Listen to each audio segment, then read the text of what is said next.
Hey, true believers. Chris Matt coming at you with Magik number 2.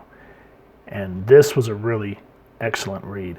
This, to me, reminds me of something that's not really like X-Men, but more something you read like within John Carter or, to a degree, Heavy Metal Magazine.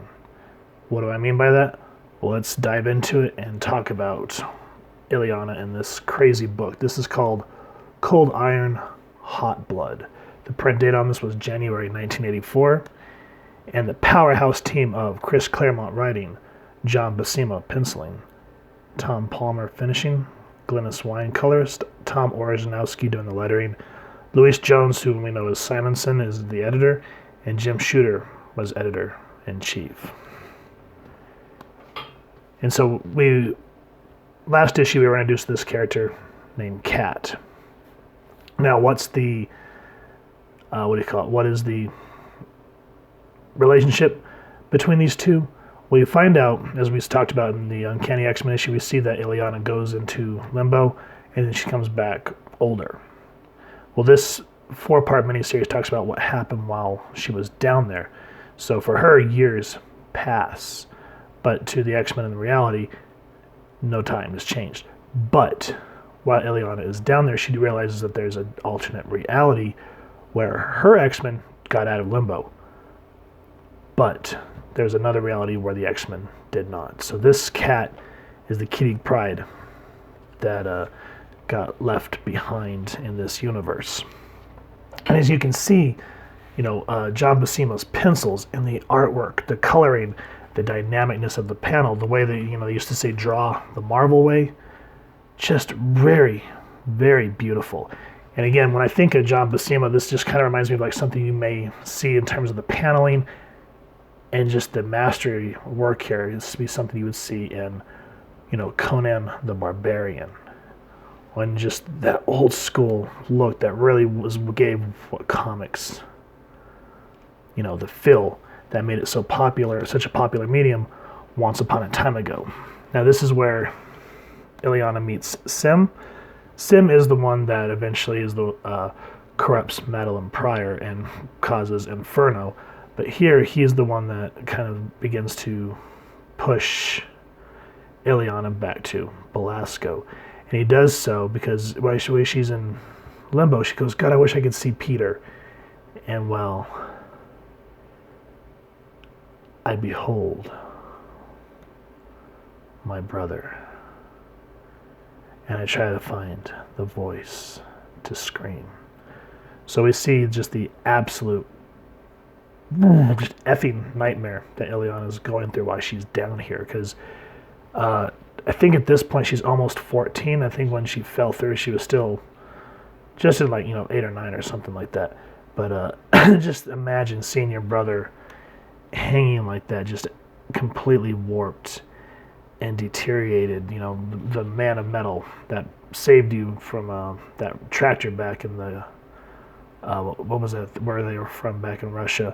But to see him like this, that just messes with you. So there's a kind of a poignant moment with Belasco talking about, not Belasco, Sim talking about Illyana's fate. But then we get some really great action with Cat. And again, we find out, limbo is not, can be just one thing. It can be anything that Belasco wants.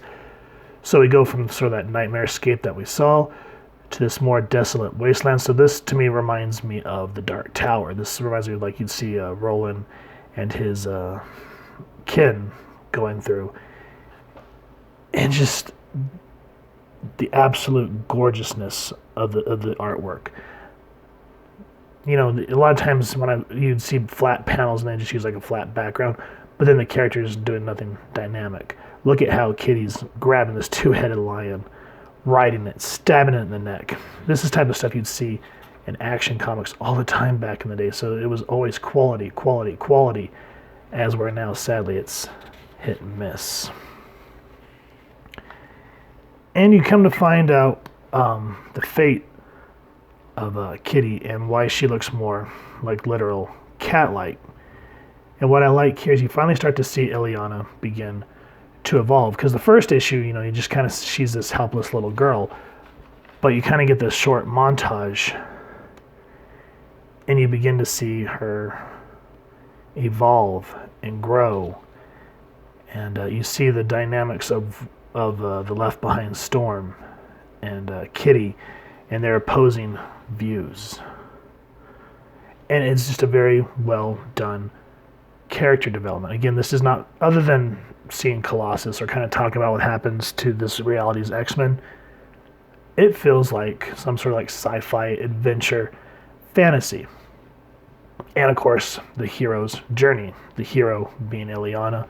She has the tutors of both Storm and Cat, who both have different ideologies on how they want to take down Belasco. One's through Still, one's through Magik. So there's a schism between these three people, Illyana, Cat, and Aurora, who love one another. And then just, I love this castle here where they're wanting to infiltrate Belasco. I mean, think about it. Either reading a heavy metal magazine or watching the movie, this is something that you could see them going for like the Lochnar. You know what I mean? So just really drudged up some good memories with this beautiful artwork. And we get a moment where Illyana has to face this world's Nightcrawler. And it's so heartbreaking, guys. It's a wonderful read. Again, I'm not going to spoil any more than I have to. I just really want to show off the artwork. I don't want to give away a lot of this story. But, yeah, because of what happens with Kitty, you find out more here. And you kind of, to a degree, find out her ultimate fate. What do I mean by that? Pick up the book and see what happens with Belasco. But yeah, this Storm and Illyana Magik 4-part miniseries has been really good. I thought it was going to be sort of lame, but I was wrong. This issue in particular, very, very awesome. Like I said, this would be like something you'd see in a John Carter comic, and then just kind of the silhouetted monsters would be something like you would see in Star Wars. I mean, look at that face. Roar, got Jabba going on right there. And then, of course, you got Nightcrawler here on the cover, facing off against Illyana. Just has that, just screams something that John Buscema would draw, whether it be Conan or any of those old school sci-fi epic stories that we all love to this day. So with that said, if you've enjoyed this comic book, please, first and foremost, support your local comic shop and grab a copy.